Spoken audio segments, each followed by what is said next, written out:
Hello friends, welcome to my channel. দেখো, আমরা নিয়ে চলে এসেছি একটা পার্সেন্টেজের বেসিক অঙ্ক।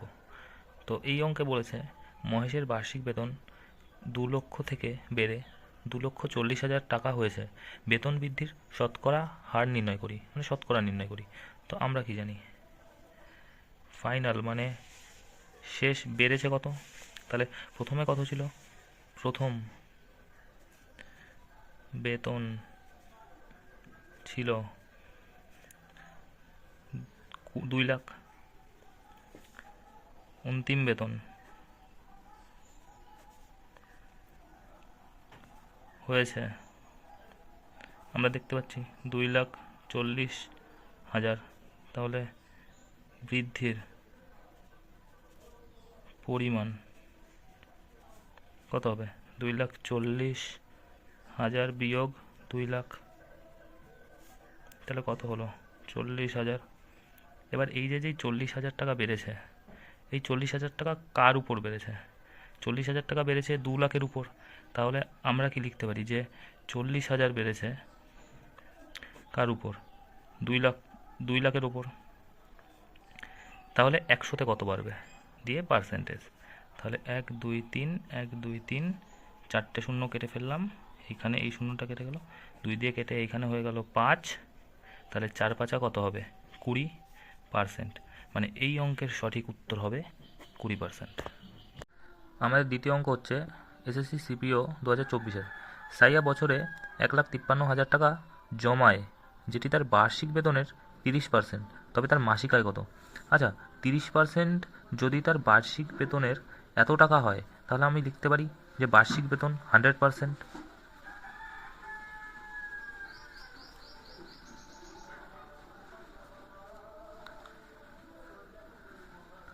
তাহলে 1,53,000 মানে 30% সমান সমান কী হবে? 30% সমান সমান হবে হচ্ছে 1,53,000। তাহলে 1% সমান সমান কত হবে? 1,53,000 বাই 30%।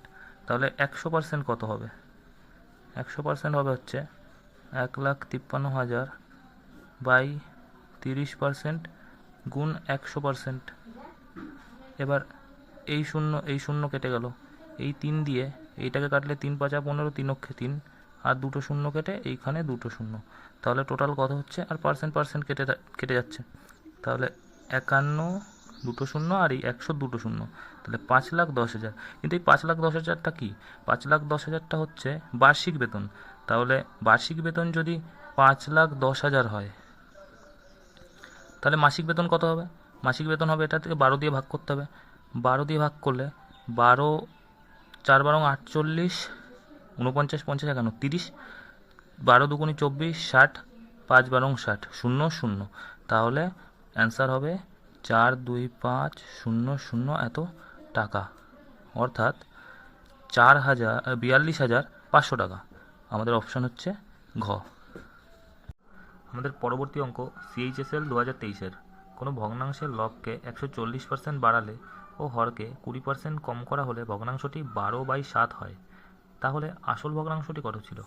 আচ্ছা, আমি ধরে নিচ্ছি আসল ভগ্নাংশটি ছিল x/y। এখন এই যে x/y এর এইটা হচ্ছে কি? লব। আর এইটা হচ্ছে কি? হর। এবার বলে যে লবকে 140% বাড়ানো হলো এবং হরকে 20% কম করা হলো।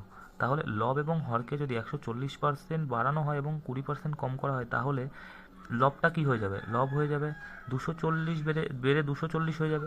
এবং হরটা কত হয়ে যাবে? হর কমে হয়ে যাবে 80। এখানে ওয়াই হবে। ওয়াই হয়ে যাবে কত? 80%। সমান সমান হয়ে যাবে 12/7। পার্সেন্ট থেকে পার্সেন্ট কেটে যাবে, শূন্য শূন্য কেটে যাবে, 8 দিয়ে কাটা যাবে, 3 8 24, 3 দিয়ে এইটা কেটে যাবে, 3 4 12। তাহলে x/y হবে 4/7, অর্থাৎ আমাদের উত্তর হচ্ছে খ। আমাদের পরবর্তী অঙ্ক সিএইচএসএল 2024-এর। একটি সংখ্যার সাথে 8 যোগ করলে সেটি তার পূর্বের 120% হয়, তবে নম্বরটি কত ছিল? আচ্ছা, ধরি আমি নম্বরটি x ছিল, তাহলে ধরি সংখ্যাটি ছিল x। এখন বলেছে x এর সাথে যদি আমি 8 যোগ করি, তাহলে কি হবে? সেটি তার পূর্বের 120% হবে, মানে x এক্সের 120%। তাহলে এই দুটো সমান হয়ে যাবে। এক্সের সাথে যদি আমি 8 যোগ করি তাহলে সেটা সমান হবে এক্সের মানে এই পূর্বের সংখ্যাটির 120%। তাহলে এইখান থেকে যদি আমি এক্স যোগ 8 লিখি আর এইখানে এক্স গুণ 120% তুললে আমরা নিচে 100 হয় জানি, শূন্য শূন্য কেটে গেল, 2 দিয়ে কাটছি, 5 দুগুণি 10, 2 দিয়ে কাটলে 6 দুগুণি 12, মানে এই 5টা এদের সাথে গুণ হয়ে যাবে। তাহলে 5x যোগ 5 আটা কত হয় 40 সমান সমান 6x। এখান থেকে 5x এই দিকে গেলে কি হয়ে যাবে 40 সমান সমান 6x মাইনাস 5x। তাহলে এইখান থেকে x সমান সমান কত হয়ে যাবে 40, অর্থাৎ আমাদের উত্তর হচ্ছে গ দাগ। আমাদের পরবর্তী অঙ্ক সিএইচএসএল 2024-এর বলছে শ্যামের বেতন রামের বেতন থেকে 20% কম, তাহলে রামের বেতন শ্যামের বেতনের তুলনায় কত বেশি। আচ্ছা, আমি যদি রামের বেতন 100 ধরি তাহলে লিখব রামের বেতন ধরি 100 টাকা। আচ্ছা, রামের বেতন 100 টাকা হলে শ্যামের বেতন কত হবে, রামের বেতন থেকে 20% কম, তাহলে শ্যামের বেতন কত হবে, হবে 80 টাকা। 20% কম মানে 20 টাকা কমে যাবে, তাহলে 80 টাকা। আচ্ছা, যদি শ্যামের বেতন 80 টাকা হয় তাহলে বলেছে শ্যামের বেতনের তুলনায় কত বেশি রামের বেতন, তাহলে রামের বেতন আর শ্যামের বেতনের মধ্যে পার্থক্য কত 20 টাকার। কার সাথে তুলনা করতে বলেছে, শ্যামের সঙ্গে তুলনা করতে বলেছে, তাহলে নিচে শ্যামের বেতন লিখব আর পার্সেন্টের জন্য 100%। তাহলে এইখান দিয়ে শূন্য কেটে এইখানে শূন্য, এইখানে 2 কেটে এইখানে 4, এই 4 দিয়ে 100কে কেটে হবে 25%, মানে অ্যান্সার হবে 25%, অর্থাৎ আমাদের অপশান